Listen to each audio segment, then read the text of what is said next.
What sort of like differentiates a soldier in an EOD squad psychologically from other soldiers in the front line? Let's start with you, James. Yeah, James, please help us. I think the test, they do a very specific test for EOD, and it has to do with mental toughness.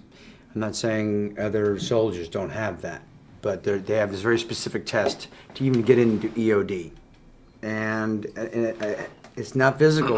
I've met guys that were monsters in it, right, in EOD. But then there were guys that looked like they used to be with a clicker and a beer in their hand, with like the belly and the thing, whatever. Don't look physically fit whatsoever.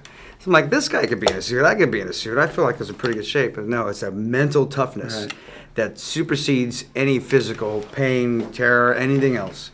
It's a laser focus. And that separates EOD, I think, from anybody else. Well, let's talk about the functions of the other guys in the squad. Let's start with Sergeant Sanford.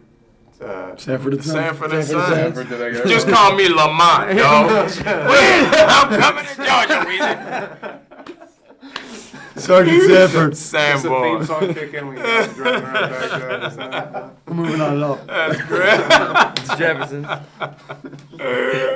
sort of like, what sort of like, Tell him, Wheezy. Just every black show. Yeah. I love Bill Cosby.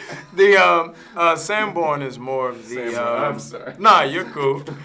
He's more of the mental and emotional. I feel calmer of the group. I think there's so much going on that once we lose our first team leader, the amount of fear that goes into that. This is real. Yeah. Death is real. Even though we're smart and we're in this small unit and we can do all this stuff, but we could really die. I think that is kind of what propels him through the film. All right. What about Owen? His function in the Yeah, I think squad. this is similar. He's worried the whole time he's going to die. Well, speaking about like that fear of death, I mean that's obviously a huge element in the movie.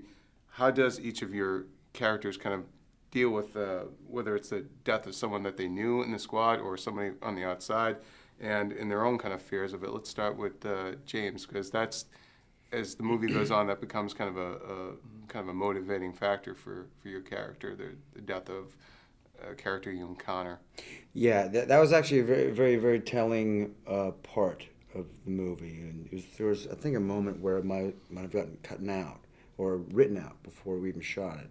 And that bothered me because it was a very important chink in this guy's veneer to be that affected and putting a face on something that he had a veneer towards, right? Towards death, towards war, towards all that. You just focus on what you're good at, and then as soon as that, the boy, I don't know if I want to talk about in detail about it and give anything away, but yeah, that was a really, really important thing to me for that character, for James. Okay. What about Sanborn? What about him? So, like, because he's got kind of a, he's pretty much, we find out that, he's masking a lot of fears. Right. He's got a game face on most of Right. the time.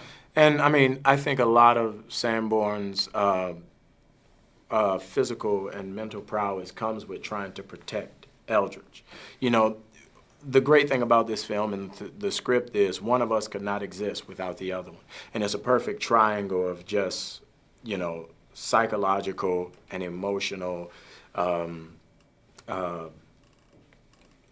It's just, I don't even know the word. It's just, we all take care of each other and we all nurture each other psychologically and mentally. And Sanborn, his thing is more just trying to take care of his team.